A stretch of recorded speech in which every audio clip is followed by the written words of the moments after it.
Friend, आज हम लोग डिस्कस करेंगे साइंस का चैप्टर एनसीईआरटी से जुड़ा हुआ, जो कि सीटेट के एग्जाम में 2-3 क्वेश्चंस पूछे जाते हैं कि 6 to 8 सेकेंड लेवल का ये एग्जाम है और प्राइमरी का भी होता है, लेकिन मैं अभी डिस्कस करूंगा सेकेंड लेवल साइंस का। तो उसमें कुछ 6 to 8 में जो क्वेश्चंस पूछे जाते हैं तो इस चैप्टर से रिलेटेड, क्योंकि इसमें कुछ टॉपिक्स हैं वो आपके क्लास 6 to 8 के ही लेके हैं। और चलिए उसको देखते हैं, डिस्कस करते हैं। जैसे कि डाइजेशन।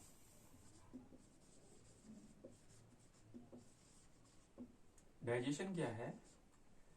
किसी भी फूड को हम लोग लेते हैं, यानी कि जो भी खाना होता है घरेलू या जहाँ से भी, तो वो फूड क्या होता है कि हम लोग बक्कल कैविटी के थ्रू मीन्स माउथ के थ्रू, ये डाइजेशन में आपका बक्कल कैविटी यानी कि माउथ का पार्ट, ठीक है, इसमें आपके टीथ आ जाते हैं, टंग,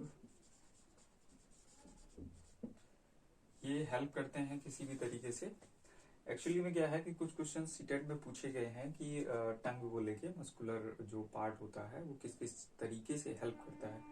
टीथ की अगर हम बात करें तो टीथ जो होते हैं वो हमारे 4 टाइप्स के होते हैं।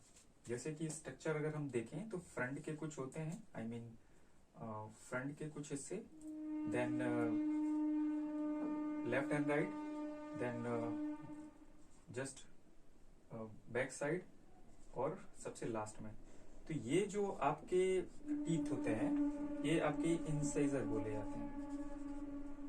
देन ये हिस्से जो होते हैं ये कैनाइन को लेके होते हैं। देन ये आपके प्री मोलार, एंड लास्ट वाले जो होते हैं इनको हम बोल देते हैं मोलार। टीथ को लेके भी क्वेश्चंस बहुत सारे डिस्कस किए जाते हैं और पूछे भी गए हैं सीटेट में। तो इसमें आपके जैसे incisor, canine, premolar and molar, इनको अगर कभी कभार सीटेट में क्या होता है कि इसको सीरीज में लगाने को पूछ दिया जाता है कि सीरीज में किस तरीके से इसको अरेंज करेंगे, एंड मीन्स किस किस में हेल्प करते हैं, कौन सा टीथ, उस तरीके से भी पूछा जा सकता है। तो उस चीज को मैं थोड़ा क्लियर कर दूं। एक्चुअली में ये जो सामने के फ्रंट के टीथ होते हैं हम लोगों के, ये स्पेशली किसी चीज को कट करने के लिए, जैसे हम लोग ब्रेड का पीस लेते हैं उसको सामने से ही कट करते हैं, बैक साइड से या इधर उधर से नहीं करते। तो ये सामने के जो टीथ होते हैं ये आपके कटिंग के लिए होते हैं। देन ये जो लेफ्ट एंड राइट साइड जो होते हैं फ्रंट के अगल बगल, ये आपके इंसाइजर, सॉरी कैनाइन बोले जाते हैं। कैनाइन में ही जैसे आप देखते होंगे जितने भी कार्निवोर्स एनिमल होते हैं, कार्निवोर्स लाइक जैसे टाइगर, लायन, डॉग, कैट, ये क्या है, कुछ वीडियोस में मैंने पहले बता रखा है कैनाइन के बारे में। एक्चुअली में कैनाइन जो टीथ होते हैं ये स्पेशली किसी चीज को टीयरिंग के लिए, फाड़ने के लिए इस्तेमाल करे जाते हैं। तो जैसा कि पता होगा डॉग, कैट, लायन वगैरह, इनके जो दांत होते हैं ऊपर नीचे लेफ्ट या इस साइड में ऐसे इस तरीके से ये निकले हुए होते हैं और ये टेयरिंग करने के लिए। देन किसी भी चीज को क्रश करने के लिए प्रीमोलार्स टीथ का इस्तेमाल किया जाता है। यानी कि हम लोग जैसे आलमंड है, उसको जो सॉलिड में होता है, मीन सीड अंदर होता है जिसमें, उसको अगर हम करते हैं, जैसे गन्ने को हम लोग मीन्स छीलने के लिए इस्तेमाल करते हैं, तो क्रश करने के लिए प्री मोलर का, एंड चुई चबाने के लिए हम लोग फिर मोलर टीथ का इस्तेमाल करते हैं। तो ये टीथ का हिस्सा हो गया। देन टंग जो होती है इसमें बहुत सारे अलग अलग हिस्से होते हैं जो स्पेशली मीन्स टेस्ट को लेके कि कौन सा हिस्सा मीन्स, जैसे हम लोग देखें तो लेफ्ट राइट पीछे बैक साइड में यहाँ पे हम लोगों को तीखा महसूस होता है। बैक साइड ऊपर में अगर हम देखें तो यहाँ पे हम लोगों को स्वीटनेस मतलब फील होती है। तो ये टीथ और टंग ये माउथ का ही हिस्सा होता है, इसको हम बक्कल कैविटी कहते हैं। तो सबसे पहले होता क्या है कि हम लोग जो फूड लेते हैं वो बक्कल कैविटी के थ्रू, इन सभी प्रोसेस के थ्रू, यानी कि जैसे टीथ है या टंग है, इनकी हेल्प से इसको चबाया जाता है। और होता क्या है कि माउथ में ही सलेवरी ग्लैंड,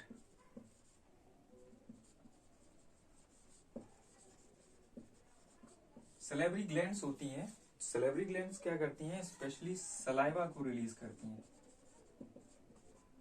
सलाइवा क्या है, सलाइवा क्या हेल्प करता है, जब भी हम लोग कोई मीन्स लाइक लिक्विड वाला फूड ना हो, जैसे खाली रोटी हम लोग अगर चबाते हैं तो थोड़ी देर तक चबाते चबाते होता क्या है कि हम लोगों को वो थोड़ा मीन्स गूदेदार हो जाता है और थोड़ा लसलसा सा, जिसमें सलाइवा जो होता है वो रिलीज होके उसी में मिक्स हो जाता है, और ये भी इसी में हेल्प करते हैं। तो फूड में जब हम लोग, जैसे इसमें डाइजेशन जो होता है, मीन्स फूड का ब्रेक डाउन, वो माउथ से ही स्टार्ट हो जाता है। जैसे हम लोग खाली रोटी अगर कभी खाएं तो हम लोगों को हल्का सा मीठा मीठा सा फील होता है। वो होता क्यों है, क्योंकि जो हम लोग रोटी लेते हैं उसमें आपका कार्बोहाइड्रेट होता है, जो आपकी ब्रेड होती है इसमें कार्बोहाइड्रेट होता है, जो कि ब्रेक होके ग्लूकोज एंड फ्रक्टोज इसमें ब्रेक होता है। तो ये हम लोगों को मिठास थोड़ा प्रोवाइड करता है। देन उसके बाद होता क्या है कि जो फूड हमने चबाया है और उसके बाद वो ट्रैकिया, फेरिंग्स, ये भी हिस्से इसी के पार्ट के हैं, देन होते हुए ऑसोफेगस से स्टमक में पहुंचता है। तो स्टमक के बारे में हम थोड़ी डिस्कस करें, इसको इरेज कर देता हूं।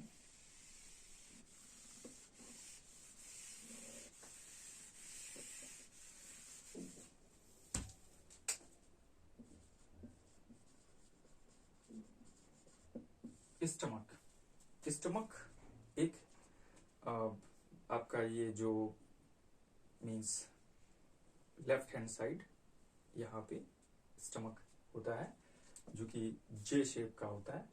तो होता क्या है कि इसमें 3 चीजें रिलीज होती हैं। एक तो आपका HCl, हाइड्रोक्लोरिक एसिड,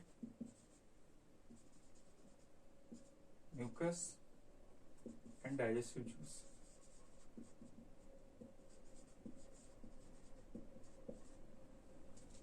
स्टमक में इन तीनों का अलग अलग वर्क होता है। क्या होता है वर्क, देखिए, जो भी हम लोगों ने फूड लिया है, जो हम लोग मीन्स जो भी हम लोगों ने खाया है, उसमें कुछ बैक्टीरिया, वायरसेस जो होते हैं वो हम लोगों के स्टमक में पहुंच जाते हैं।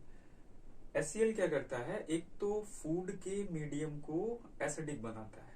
क्वेश्चन इससे भी पूछा जा सकता है कि हाइड्रोक्लोरिक एसिड स्टमक में जो होता है वो फूड का क्या किस किस तरीके से हेल्प करता है। तो हाइड्रोक्लोरिक एसिड जो होता है ये फूड को एसिडिक बनाता है, एसिडिक मीडियम प्रोवाइड कराता है। ऊपर से बैक्टीरिया, वायरसेस जो होते हैं वो भी, कुछ हार्मफुल माइक्रोब्स जो फूड के साथ आ जाते हैं, वो भी ये किल करने में हेल्प करता है। ये क्योंकि एसिडिक होता है इसलिए मीडियम भी एसिडिक हो जाता है, तो स्टमक की वॉल जो होती है वो थोड़ा डैमेजेस हो सकते हैं। तो उसके लिए होता क्या है, ये म्यूकस जो होता है ये स्टमक की वॉल को अंदर से एक लेप बना देता है, मीन्स कवर कर देता है, ताकि इसका इफेक्ट जो हो वो थोड़ा कम पड़े। और ये होता क्या है कि स्टमक से बहुत सारी ग्लैंड्स जुड़ी होती हैं, जिससे डाइजेस्टिव जूस होता है वो रिलीज करता है। तो ये थोड़ा इसको रिलीज करने में भी हेल्प करता है। तो म्यूकस का तो ये वर्क हो गया। देन डाइजेस्टिव जूस जो होता है स्पेशली प्रोटीन को डाइजेस्ट करने में हेल्प करता है। प्रोटीन को डाइजेस्ट करने में डाइजेस्टिव जूस हेल्प करता है, ठीक है। उसके बाद अलग अलग पार्ट्स जो होते हैं, जो कि हायर क्लासेस में थोड़ा एक्सपेंड किया गया है, क्योंकि ये सीटेट का एग्जाम है तो उसमें NCERT का ही जो पोर्शन है 6 to 8 बस इतने में ही पूछा जाता है। और जो भी हम आप लोगों को डिस्कस करेंगे अभी, क्योंकि एग्जाम में ज्यादा टाइम तो बचा नहीं है, 15 days आफ्टर एग्जाम है, तो जितना हम आपको डिस्कस कर रहे हैं इस चैप्टर में, जो भी इस टॉपिक पे, तो बहुत कुछ इसमें से मिलने वाला है। चलिए आगे देखते हैं। फूड जो होता है, पहले तो ये मैं अगर इसको फ्लो चार्ट एक बना लूं तो देखेंगे हम लोग कि डाइजेशन जो होता है बक्कल कैविटी से स्टार्ट होता है।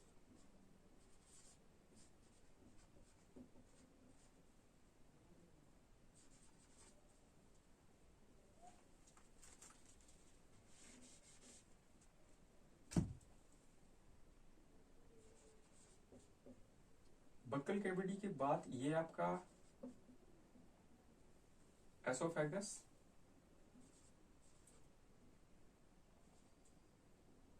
सॉरी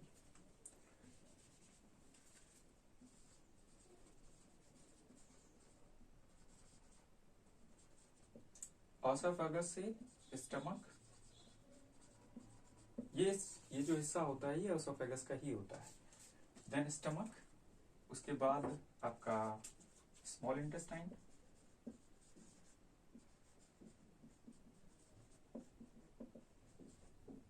उसके बाद आपका लार्ज इंटेस्टाइन,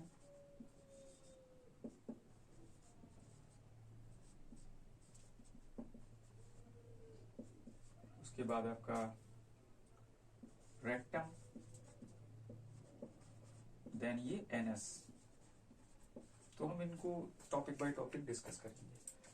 तो स्टमक में और बक्कल कैविटी का आपका हो गया, इसमें आपके टीथ और टंग का हिस्सा होता है।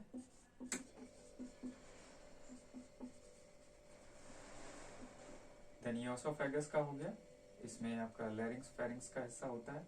स्टमक में हमने आपको डिस्कस किया ये S C L, mucus and digestive juice. फिर उसके बाद स्मॉल इंटेस्टाइन का पार्ट आता है। स्मॉल इंटेस्टाइन को अगर हम बात करें तो स्मॉल इंटेस्टाइन 7.5 मीटर लॉन्ग होती है। Then large intestine 1.5 metre long होती है। ठीक है, तो अगर हम स्मॉल इंटेस्टाइन को देखें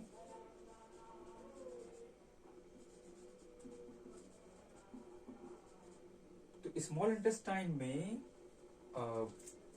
जब फूड स्टमक से पूरा मिक्सअप हो जाता है उसके बाद ये आपका स्मॉल इंटेस्टाइन में पहुंचता है, और स्मॉल इंटेस्टाइन में स्पेशल वर्क होता है एब्जॉर्प्शन का, यानी कि चीजों को एब्जॉर्ब करना, वो न्यूट्रिएंट्स जो हम लोगों ने फूड के थ्रू लिए हैं। तो स्मॉल इंटेस्टाइन में फिंगर लाइक स्ट्रक्चर्स होते हैं, जैसे कि अगर आप समझें एक पाइप है, पाइप के अंदरूनी हिस्से में बहुत ही ज्यादा डॉटेड फिंगर लाइक स्ट्रक्चर्स निकले होते हैं, जिनको हम finger like structures,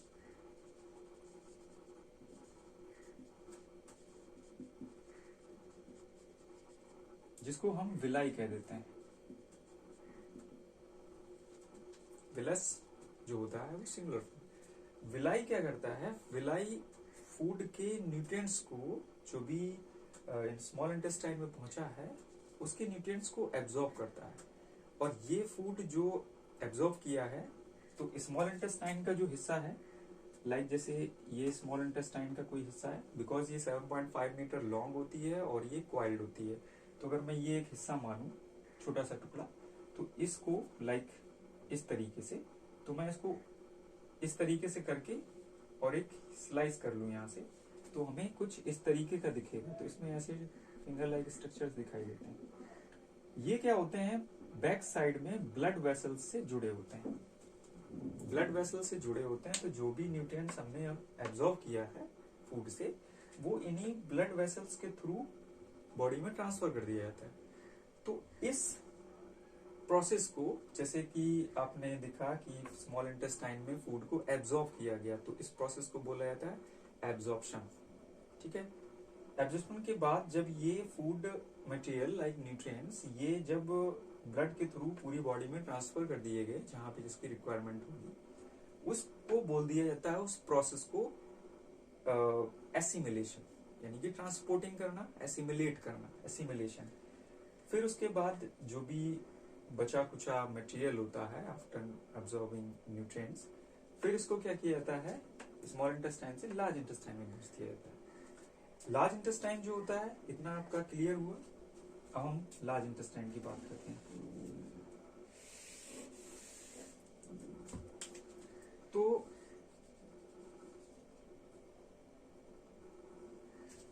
large intestine जो आपकी होती है ये 1.5 मीटर लॉन्ग होती है। इनका एक क्वेश्चन पूछा गया था सीटेट में रेशियो को लेके, small intestine and large intestine. तो उसमें ऑप्शन उलट पुलट करके दिए थे।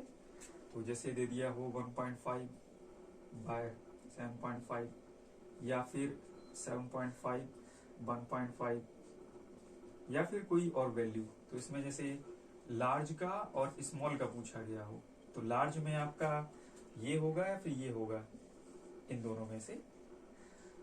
लार्ज जैसे दिया है तो लार्ज के लिए ये वाला ऑप्शन जो है वो क्लियर है, बिकॉज 7.5 जो होता है स्मॉल के लिए, तो स्मॉल जो है वो आपका डिनोमिनेटर में है, देन ये न्यूमिनेटर में दिया है, इसलिए ये वाला ऑप्शन ठीक होगा। इस तरीके से क्वेश्चन पूछा गया था सीटेट में।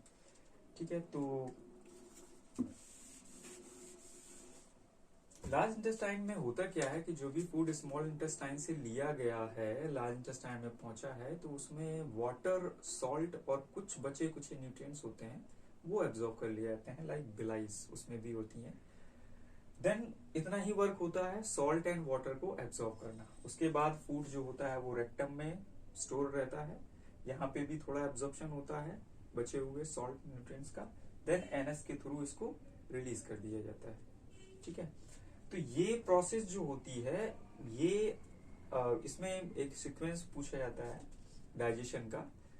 पहले तो इनटेकिंग फूड उसको बोल देते हैं हम लोग। अगर हम देखें डाइजेशन में, इसमें भी एक सीक्वेंस पूछे गए हैं क्वेश्चंस।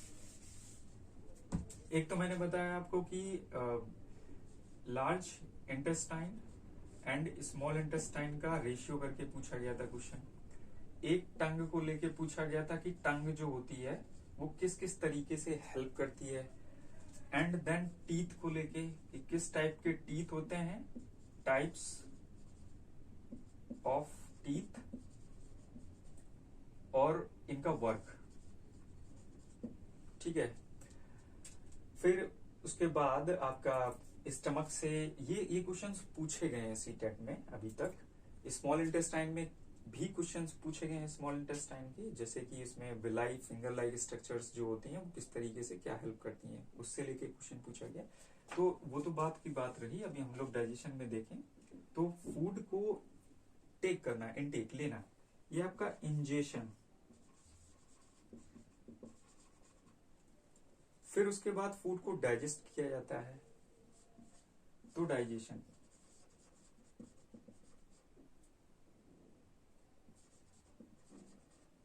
फिर फूड में एब्जॉर्ब किया जाता है विलाई से स्मॉल इंटेस्टाइन में, तो उसको बोल देते हैं एब्जॉर्प्शन।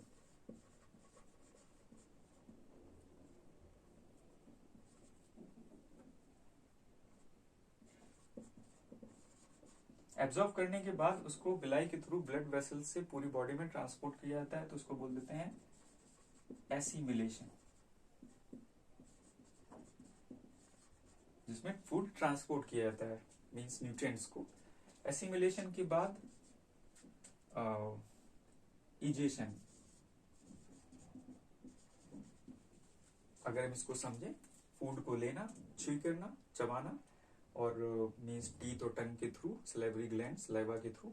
देन डाइजेशन होता है उसका, मिक्सअप होते हैं बहुत सारे अलग अलग न्यूट्रिएंट्स, मटेरियल ग्लैंड्स के थ्रू। देन एब्जॉर्प्शन, फूड को एब्जॉर्ब करना स्मॉल इंटेस्टाइन में। देन इसके बाद एसिमिलेशन, उसमें फूड को ट्रांसपोर्ट करना अलग अलग बॉडी पार्ट्स में। देन इजेशन, फूड को रिलीज कर देना। इससे भी एक क्वेश्चन पूछा गया है कि इसको सीक्वेंस में किस तरीके से चार ऑप्शन दिए जाएंगे, उसमें सीक्वेंस जो होगा वो डिस्टर्ब होगा। तो ये 4 तरीके से क्वेश्चन इसी ही टॉपिक से पूछे गए हैं अभी तक।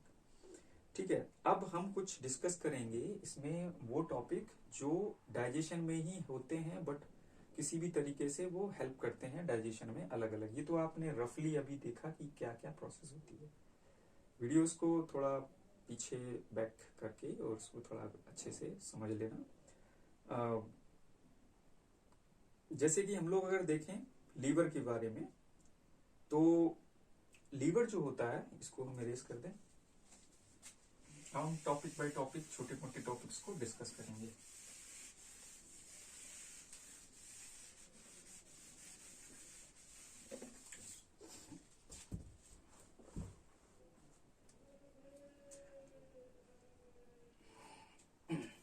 जैसे लीवर है,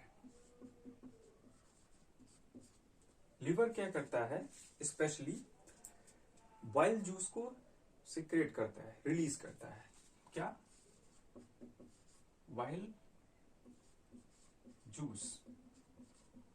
बाइल जूस क्या करता है, मींस लीवर से तो ये इंक्रीज मतलब रिलीज हुआ।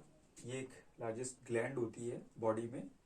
ग्लैंड मींस कुछ भी ऐसा जो हार्मोनल इफेक्ट के थ्रू कुछ रिलीज करे जो बॉडी में हेल्पफुल रहे। तो लीवर क्या करता है, बाइल जूस को रिलीज करता है। रिलीज करने के बाद ये bile juice gall bladder,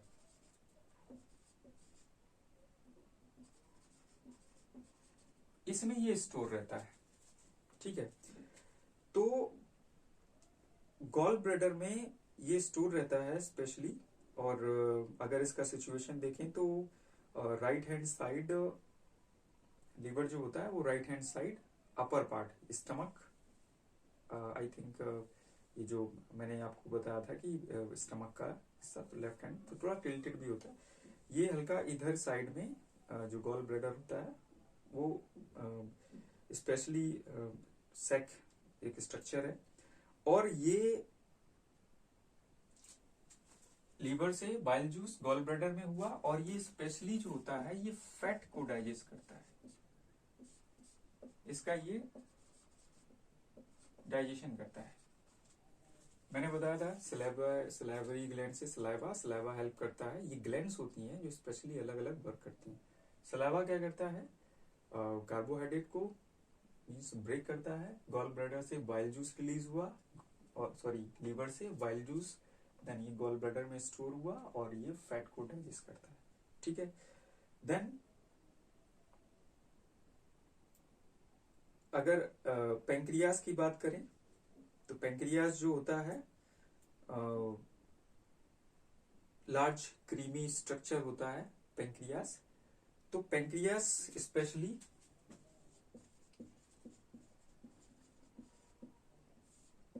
pancreas एक ग्लैंड है जो इंसुलिन को रिलीज करता है, जो बॉडी में ब्लड शुगर जो होता है उसको मेंटेन करता है। ये सभी ग्लैंड्स हैं जिनका अलग अलग वर्क है। जैसे कि सलाइवा का होता है सलाइवरी,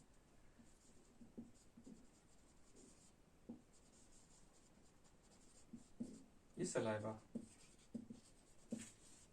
ये ब्लड शुगर को मेंटेन करता है पेंक्रियास से इंसुलिन। और सलाइवा जो होता है सलाइवरी ग्लैंड से ये कार्बोहाइड्रेट को।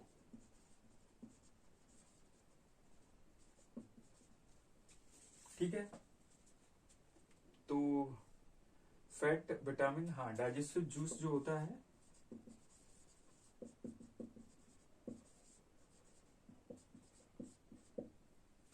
ये प्रोटीन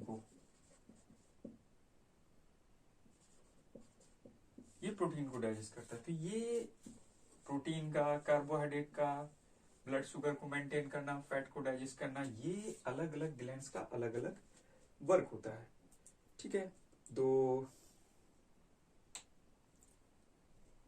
ये आपका टॉपिक है जो स्पेशली इसमें बॉडी के जो डाइजेशन होता है उसमें इस तरीके के मीन्स ग्लैंड्स को लेके क्वेश्चंस पूछे जा सकते हैं कि कौन सा ग्लैंड्स किस लिए हेल्पफुल है और कौन सा ग्लैंड किस तरीके का मीन्स मटेरियल रिलीज करता है, मीन्स सब्सटेंस, देन वो सब्सटेंस किस में किस तरीके का हेल्पफुल होता है। और इसके बाद हम लोग नेक्स्ट वीडियो में इन्हीं से जुड़े हुए, ब्लड से जुड़े हुए या मीन्स जो ये ग्लैंड्स हैं इससे जुड़े हुए टॉपिक्स को डिस्कस करेंगे। आज के लिए ही इतना ही।